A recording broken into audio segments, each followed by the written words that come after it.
Hi, I'm Cristina Mariani-May, and I'm here today at the Royal Aeronautical Society with our team from Bibendum to talk about my family's estate, Castello Banfi, which is located in Montalcino in southern Tuscany. And we are very proud here today to be showing really a range of our wines, but predominantly our focus is on the Super Tuscan and the Brunello di Montalcino. So you might notice that my accent is American.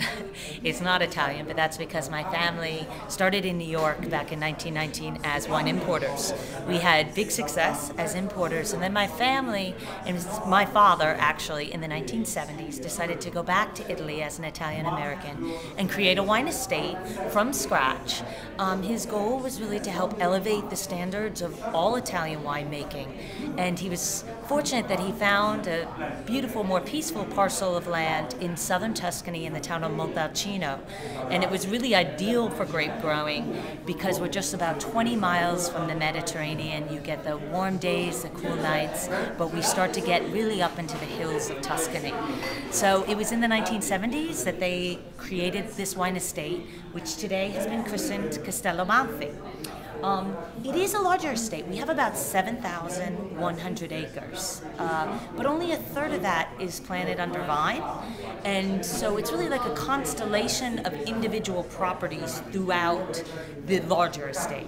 And the beauty and the benefit really of this is that it allowed us to start researching and experimenting with grapes that normally hadn't been grown in Tuscany or focused on, because we had the range of microclimates, soil types, to do this experimentation all in one location. We didn't have to move to different parts of Italy to do the work. It could be done under one location with one team. So we paired up with the University of Milan and the University of Pisa, and about 30 years ago we started a research project for the Sangiovese, predominantly for Brunello di Montalcino. The goal, of course, was to make a Brunello that was softer in style, didn't have to be aged as long, and could appeal really to consumers around the world. The Brunellos that had been produced historically sometimes had very strong tannic structures and were more austere. They were beautiful, noble, elegant wines, but we thought there was even a greater potential for the Sangiovese. So we began this research project, and as such, we saw that there was about 650 different types of Sangiovese that are grown throughout Italy. So we couldn't figure out right away which ones would make a better Brunello. It took 20 years. We did microvinification of 180 different types of Sangiovese in different vineyard plots, and over time narrowed it down to about 15 that best represent the characteristics for a Brunello. We actually registered that work with the Italian government, so we're the only single producer in Italy ever to actually register their work. And the goal was really to share the results so that everybody in the territory could start making better Sangioveses, and particularly better Brunello di Montalcino. So what we're tasting here today is really the result of the breakdown of the 2010 clonal selection, so you can kind of see how each different type of clone lends a certain characteristic to the Sangiovese. Because some people think that maybe a Brunello is just a Sangiovese Grosso, but really Sangiovese Grosso is one of the clones that makes up a Brunello. So we use about 15 different types, and depending on whether you have a Reserva, a Brunello, you're using a Super Tuscan, you have the various different clones that you can really select from. So today we're breaking down those tastes. You can see one might add to the color, one might to tannin, one might give a beautiful licorice.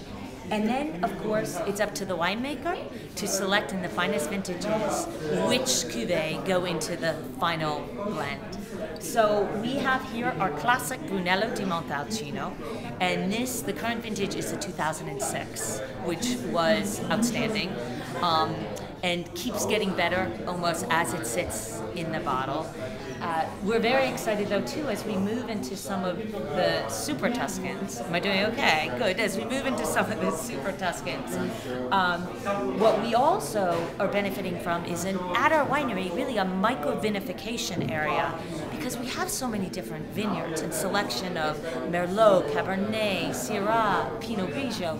But when it comes down to the winery, we want to make sure that each one is vinified uniquely for the wine that it will end up producing. So our micro-vinification area has these new tanks that are half stainless steel, half wood fermenters, and they're patented by Banfi and the only ones like it in the world. So we get now in soon to be our Brunellos and with our Super Tuscans, you get the beauty of fermenting in the wood, but the cleanliness and the ease of use of fermenting also in the stainless steel. So this is really innovative research aside from the clonal work that then filters down really to the final wine that gets aged, of course, partly in Barrique and partly in the Slavonio oak, depending on the tier of Brunello that we're producing. So we have our classic 2006 Brunello, which we're tasting here. Excuse me.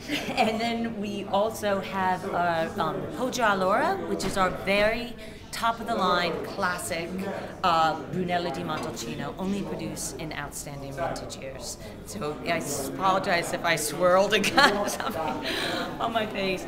But the Poggio Allora, the last one we had, the Reserva, was the 2004. So this, of course, the Reserva is only produced, as I said, in the top best years. Next we have our 2006. And then we also have, as we're showing, the Super Tuscan. So this is the 2007 that went through those hybrid fermenters. Sumis is one of our top cuvées of Cabernet Sauvignon, Merlot, and Sangiovese. So, of course, 100% Sangiovese goes into the Brunellos, but it's always wonderful to see what it can do when you have a little bit of Cabernet and Merlot. So I welcome you to the tasting. Thank you. We hope you will come down and visit us at Castello Banfi, because it's a beautiful estate, and it's wonderful to taste here in London, but it's also magnificent to be able to see the rolling hills of Tuscany and to be able to enjoy a glass of Brunello while looking at beautiful scenery. So, salute and grazie.